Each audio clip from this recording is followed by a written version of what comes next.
النهارده هنجهز شنطة المصيف علشان نسافر مصيف 3 ايام. اولا السلام عليكم، معكم ميسا. طبعا اللي بنحتاجه في المصيف كل واحد بيحتاج حاجات غير التاني، تمام.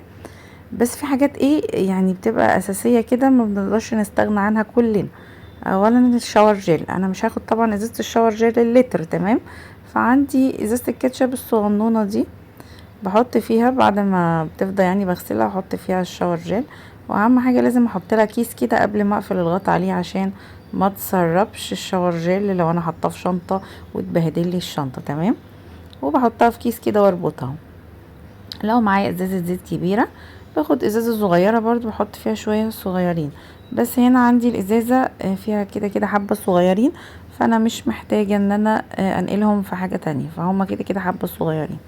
وبحط برضو كيس قبل ما اقفل الغطا، ده بيمنع تسريب اي حاجة، سواء شاور سواء زيت اي حاجة معايا بيمنع التسريب بتاعها. وبرضو بنحطها في كيس ونقفلها غلق محكم. ديودرنت طبعا ما بنستغناش عنه، ده ضروري في اي شنطة سفر. علبة الكريم لازم تبقى صغيرة، لو ما عندكيش وعندك واحدة كبيرة فضي في علبة صغيرة شوية. الشامبو ما باخدش ازازة الشامبو برضو الكبيرة، باخد اكياس شامبو على عددنا وعلى عدد الايام، يعني كل واحد بحسب له مثلا 2 في اليوم، في عدد الايام بقى. بالنسبة للبرفانات انا ما باخدش ازاز كبيرة، كده كده انا ما بحطش، فالولاد هما اللي بيحطوا، فباخد لهم ازاز بقى الرول الصغننة دي. وايبس مش هاخد وايبس كبيرة اللي هي 120، هاخد بقى وايبس صغير، كل واحد معاه في شنطته واحدة وايبس كده صغير. مناديل طبعا لازم الكبيرة 550، مش هقولك بقى قليلي لان هي بتنفعنا طول ايام المصيف. معانا مقص صغير، معانا قصافة، معانا مبرد، معانا بقى الحاجات الشخصية اللي احنا بنحتاجها. طبعا انتوا عارفين الشريط ده بتاع ربط الهدايا وبتزيين وأعياد الميلاد وكده. انا باخد الشريط ده معايا بستخدمه كحبل للغسيل، يعني لو انا محتاجة ازود حبل غسيل مثلا لهدوم زيادة بتاع بربطه، يعني باخد معايا امتار كفاية كده، يعني شوية حلوين، بنربط بقى في اي حتة وبننشر عليه. لو المشابك هناك قليلة فبنحتاج مشابك، فانا ببقى واخدة معايا احتياطي. بحب اخد معايا بكرة السكوتش العريض دي، بيبقى ليها استخدامات، يعني انا معايا بيبقى ليها استخدامات كتير صراحة بحتاجها هناك. مش هاخد الكبيرة، الكبيرة دي انا لسه شاريها، فانا بوريكم الماركة دي حلوة قوي للي عايز يجيب سكوتش عريض، حلوة ولزقها حلو. فانا هاخد معايا الصغيرة، هي في حبة صغيرين اهي، وهنسيب الكبيرة طبعا بتاعة البيت، هناخد معانا الصغنونة دي الحلوة الأمورة دي. هتقولي بستخدمها في ايه؟ انا بقفل بيها اي حاجه عايزه تتقفل وانا بلم الشنط، وانا بعمل اي حاجه، يعني ساعات بتبقى في كده حاجات بنحتاجها.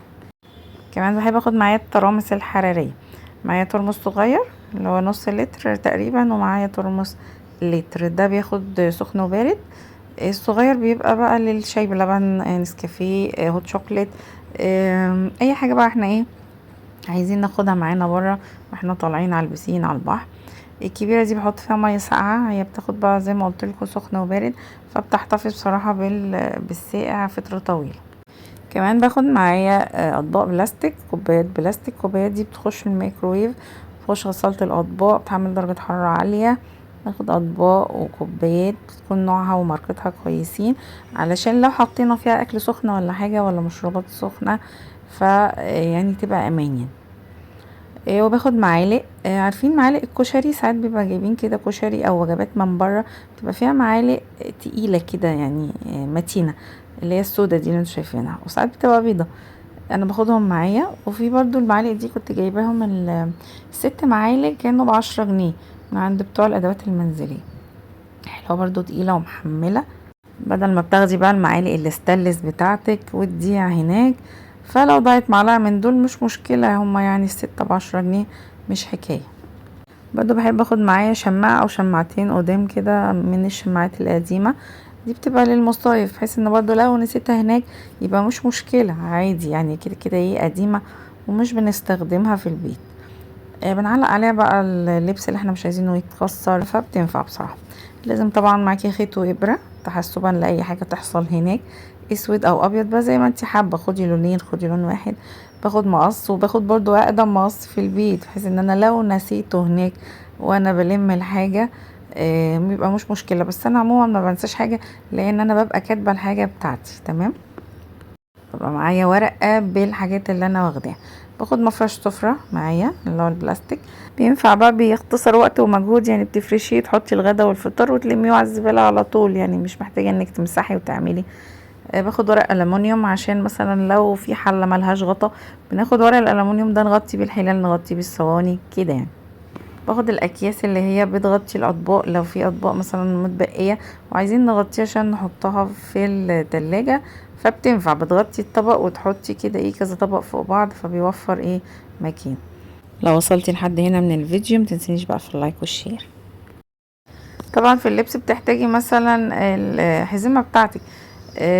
الحزمة بقى عشان نحافظ عليها انا بحط لها الاستيك اللي هو ايه بتاع البنات ده، بتاع شعر البنات الصغير ده. بلف الحزام كده واجي بقى عند طرف الاستيك كده من بره، واروح معديه كده من جوه. بصوا كده انا اقفل بيه الحزام، مش بيتفك وبيفضل بقى محافظ على شكله كده زي ما انتم شايفين اهو، مش واخد حيز في الشنطه ولا مكان ولا اي حاجه. باخد بقى الاكياس بتاعه التلاجة دي، باخد شويه حلوين كده، ودول بنحتاجهم لو اتبقى اي حاجه بنحطهم فيها. عايزه مثلا تلمي حاجتك تحطي فيها حاجه كده، بينفعوا بصراحه. باخد من دول وباخد من اللي هي ام ايد، وباخد اكياس بتاعه الزباله الكبيره، يعني على اساس ان احنا نلم الزباله فيها كلها كده.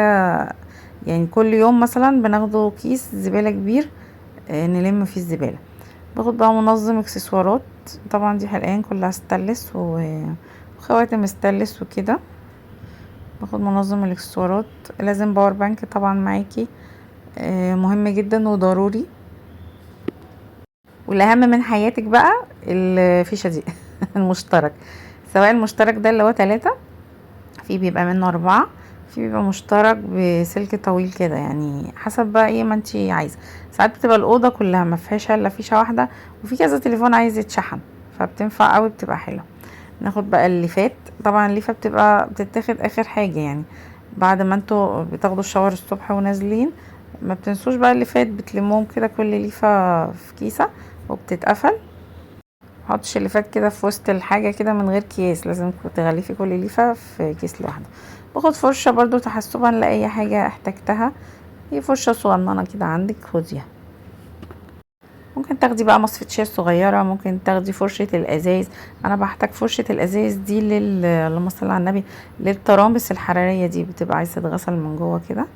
تاخدي شوية صابون، تاخدي ليفة مواعين، بتاخدي معجون اسنان وفرش. باخد بقى المسحوق، ما باخدش كبير صراحة، يعني باخد حاجة صغيرة كده اللي هو ب5 جنيه ده، باخد كذا واحد بحطهم في شنطة الهدوم، منها بيدي للهدوم ريحة حلوة.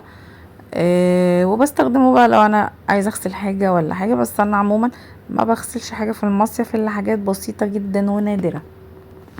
خدي معاكي بقى الادوية بتاعتك اللي انتي بتحتاجيها. خدي ادوية للولاد احتياطي، سخونية، نزلات، اي ادوية انتي ممكن تحتاجيها. هناخد كمان الفوط، لما تختاري الفوطة اختاري الفوطة القطن اللي تنشف وتمتص المية وفي نفس الوقت تبقى خفيفة، ما تختاريش فوط تقيلة. خدي معاكي لو الشالي فيه تكييف، خدي دفاية تكون خفيفة، هتحتاجيها برضو للولاد كده حد يتغطى بيها. خديها تكون خفيفة شوية عشان الشيل برضو.